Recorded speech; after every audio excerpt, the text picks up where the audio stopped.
Our reading is back by Max Kutz, called A Harvest of People. Let us give thanks for bounty of people, for children who are our second planting, and though they grow like weeds and the wind too soon blows them away, may they forgive us our cultivation and fondly remember where their roots are. Let us give thanks for generous friends with hearts and smiles as bright as their blossoms, for feisty friends as tart as apples, for continuous friends who, like scallions and cucumbers, keep reminding us that we have had them, for crotchety friends, sour as rhubarb and as indestructible, for handsome friends who are as gorgeous as eggplants and as elegant as a row of corn, and the others as plain as potatoes and so good for you. For funny friends who are as silly as Brussels sprouts and as amusing as Jerusalem artichokes. And serious friends, as unpretentious as cabbages, as subtle as summer squash, as persistent as parsley, as delightful as dill, as endless as zucchini, and who, like parsnips, can be counted on to see you through the winter. For old friends nodding like sunflowers in the evening time, and young friends coming on as fast as radishes. For loving friends who wind around us like tendrils and hold us despite our blights, wilts, and witherings. And finally, for those friends now gone, like gardens past that have been harvested, but who fed us in their times that we might have life thereafter. For all these we give thanks. I invite you now to sing Find a Stillness. The words are printed in your order of service. I invite you to rise in body and spirit as we sing.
We come in a variety of colors, shapes, and sizes, Thomas Rhodes reminds us.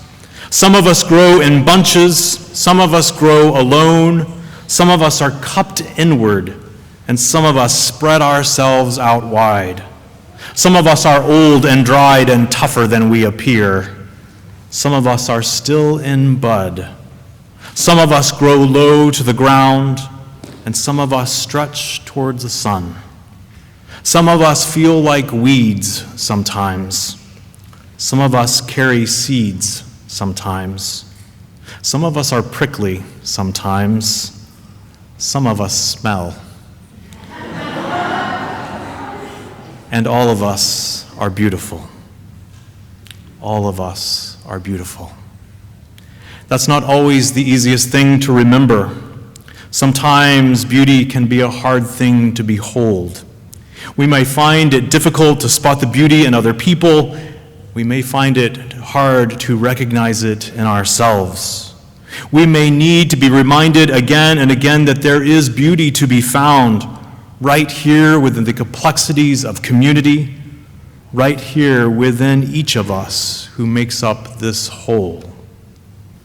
The poet Galway Kinnell speaks of this reminding, of this remembering in his poem, St. Francis and the Sow, one of my favorites. The bud stands for all things, even for those things that don't flower, for everything flowers from within of self-blessing. Though sometimes it is necessary to reteach a thing its loveliness, to put a hand on its brow of the flower and retell it in words and in touch, it is lovely, until it flowers again from within of self-blessing. As St. Francis put his hand on the creased forehead of the sow and told her in words and in touch, blessings of the earth to the sow, and the sow began remembering all down her thick length, from the earthen snout all the way through the fodder and slops to the spiritual curl of the tail, from the hard spininess spiked out from the spine, down through the great broken heart, to the sheer blue milken dreaminess spurting and shuddering, from the 14 teats into the 14 mouths sucking and blowing beneath them. The sow remembered the long, perfect loveliness of sow. Do not we too need to be retaught our perfect loveliness from time to time? Do we not as well need to be retold in words and touch, we are lovely, until we flower again from within? And is this not our work in the world? To learn to flower from within and to do all we can to help others do the same. Let me flower, help me flower, we sing. It is a request for the room we need to grow and flourish. And it is a reminder that we can't do it completely on our own. Help me flower. Help me become. Help me to know the perfect loveliness of myself that I sometimes can't see, that I often forget, that I even at times deny. This ritual of flower communion is an invitation to remind ourselves and each other of the beauty we carry within and without. This stunning array of flowers with its diversity of color and shape and size reminds us that we too are wondrously made and that there is splendor in our differences. In a few minutes after the offertory, you'll be invited to come forward and, as is the custom of this ritual, to take a flower different from the one that you brought forward earlier. In doing so, you will carry with you a reminder of the beauty others see in you. And you will carry a responsibility to see and seek out the beauty in other people, to let them flower, to help them flower, to watch them flower. A story of flowers and flourishing on a bus of all places. We were a very motley crowd of people who took the bus every day that summer. During the early morning ride in from the suburbs, we sat drowsily with our collars up to our ears, a cheerless and taciturn bunch. One of the passengers was a small gray man who took the bus to the senior center every morning. He walked with a stoop and a sad look on his face. When he, with some difficulty, boarded the bus, he sat down alone behind the driver, and no one ever paid him much attention. And then one July morning, he said good morning to the driver, and smiled down through the bus before he took his seat. The driver nodded guardedly, and the rest of us were silent.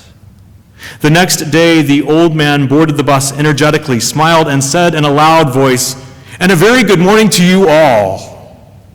Some of us looked up, amazed, and murmured, "Good morning." The following weeks, we were more alert. Our friend was now dressed in a nice old suit and a wide, out-of-date tie. His thin hair was carefully combed. He said good morning to us every day when he boarded the bus, and we gradually began to nod and talk to each other. One morning, he had a bunch of wildflowers in his hand. They were already drooping a little because of the heat. The driver turned around and asked, "Charlie, have you got yourself a girlfriend?" We never knew if his name really was Charlie, but he nodded slyly and said yes. The other passengers whistled and clapped. Charlie bowed and waved the flowers before he took his seat. Every morning after that, Charlie always brought a flower. Some of the regular passengers began bringing him flowers for his bouquet, gently nudging him and saying, "Here." The summer went by and autumn was closing in when one morning Charlie wasn't at his usual stop. When he wasn't there the next day and the day after that, we started wondering if he was sick or hopefully on holiday. When we came nearer to the senior center, one of the passengers asked the driver to wait, and we all held our breath as she went to the door. "Yes," the staff said, "we know who you're talking about." The elderly gentleman was fine, but he hadn't been at the center that week. One of his very close friends had died on the weekend, but they were expecting him back on Monday. How silent we were the rest of the way to work that morning. The next Monday, Charlie was waiting at the stop as expected, but stooping a bit more, a little bit more gray, and without a tie. He just seemed smaller. Inside the bus was a silence akin to that of a church. Even though no one had talked about it, all of us on whom he had made such an impression that summer sat with our eyes filled with tears and with a bunch of wildflowers in our hands. Friends, until we are through with our blooming, may we go out into the fields of life to be lovely, bringing light and joy and love in whatever ways we can. May we take as our life's work to behold the beauty that is all around, to remember the perfect loveliness each of us carries with us in this world, to help one another flower and flourish, that we might together embody the splendor of this world and build upon the bounty of beauty that attends our every day. Amen.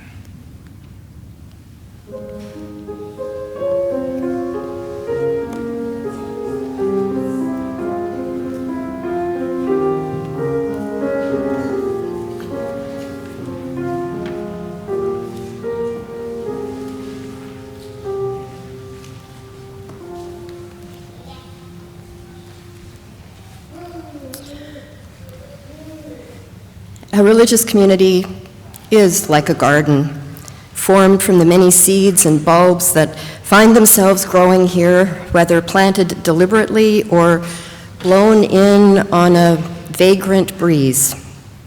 As members and friends of this religious community, we share the blossoms of our individual lives to create this garden that is both nurturing and beautiful. We nourish the garden of this community through our contributions of time and energy, creativity and vision, talents,